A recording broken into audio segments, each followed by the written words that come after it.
আসসালামু আলাইকুম রহমতুল্লাহ বরকাত। মাননীয় সড়ক মন্ত্রী,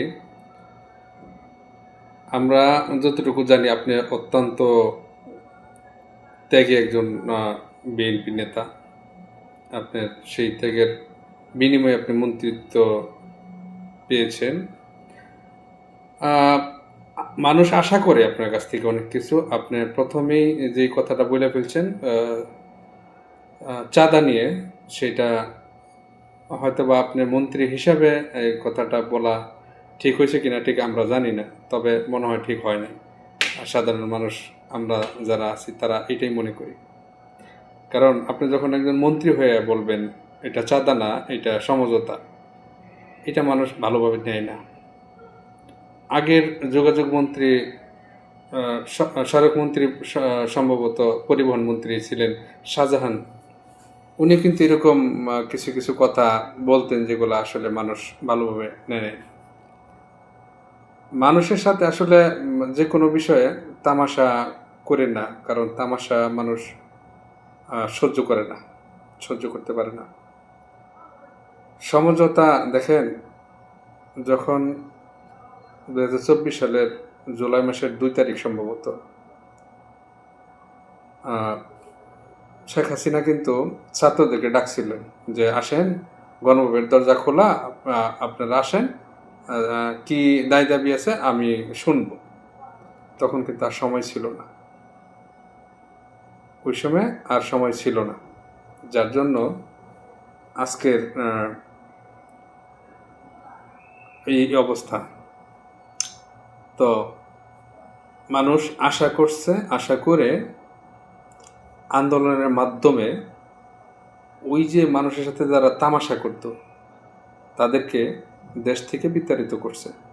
আর বিএনপিকে মানুষ ভালোবাসে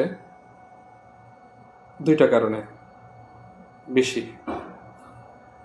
বিএনপিকে ভালোবাসে এই জন্যে যে বিএনপি ইন্ডিয়া যা চায় তা করে না, সেজন্যে।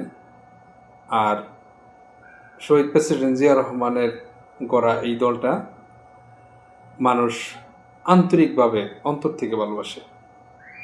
এই জন্যে শত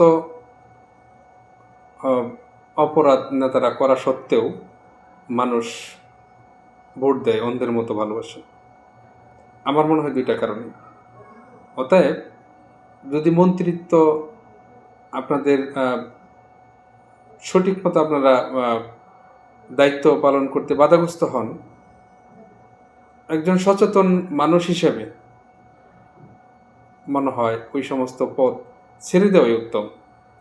আমি যে পদটা আসবো সেই পদটা যদি আমি মানুষের কল্যাণেই না আসি, কী লাভ? যারাই আজকে মনে করেন যে এইগুলা কইরা টাকা পয়সা উপার্জন কইরা বিদেশে নিয়ে গেল, তারা তো আজকে খেতে পারতেছে না। ভূমি মন্ত্রীর অবস্থাটা দেখেন, আজকে তার কিন্তু সমস্ত সম্পদ জব্দ করা হয়েছে, নিলামে কইরা বিক্রি করা হবে ব্রিটিশে।